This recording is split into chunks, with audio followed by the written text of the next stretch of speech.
I understand that. Let me come to you, Baba Yusuf, because the other argument that's being made is that the need for a constitutional fundamental root and branch reform of the Constitution is necessary because the things that Dr. Peter Said talked about, everybody is cognizant of them, but that if you do not reform the Constitution and change the way that things are, for example, security, managing security is a difficult problem for the center, for the federal government, because all powers are concentrated there. That unless you reform that, you're not going to have security touching the people and a whole host of other things, and strengthen the institutions as a result of that constitution. I don't know what your thoughts are on that, on this issue that we're talking about. Thank you, Charles, and welcome back. Thank you. Good question. I am a proponent of constitutional overhaul. And I think there's a general consensus on that. The argument is the hows and the whens. And if we step back a little bit, 25 years from 1999 to date, we've had the Waste report, we've had the El-Rufai committee report. This speaks to the importance of the need for us to overhaul the Constitution. And you've got the 2014 confab. That is the 2014 confab is actually the one I want to talk about. Thank you for that.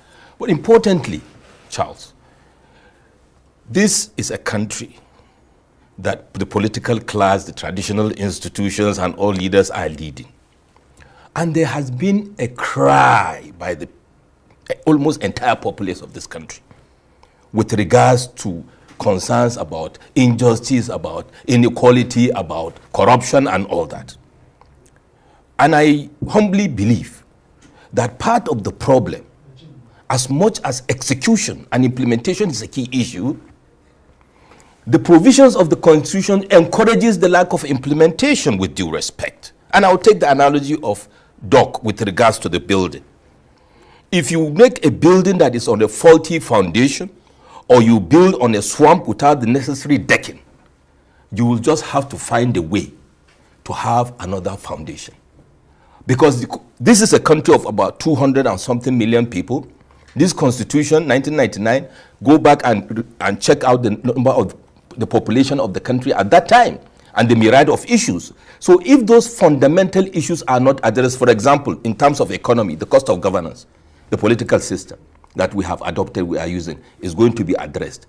For example, the issues of even flouting or refusing to follow court orders by government officials, the issues of immunity clause for the governors and all that will be addressed. Issue of security, we are having the conversations about state policing and all that. So I believe that the hue and cry about whether it is important or not is not the issue. As a strategist, I will tell you this. This should be part of an overarching strategy for this administration.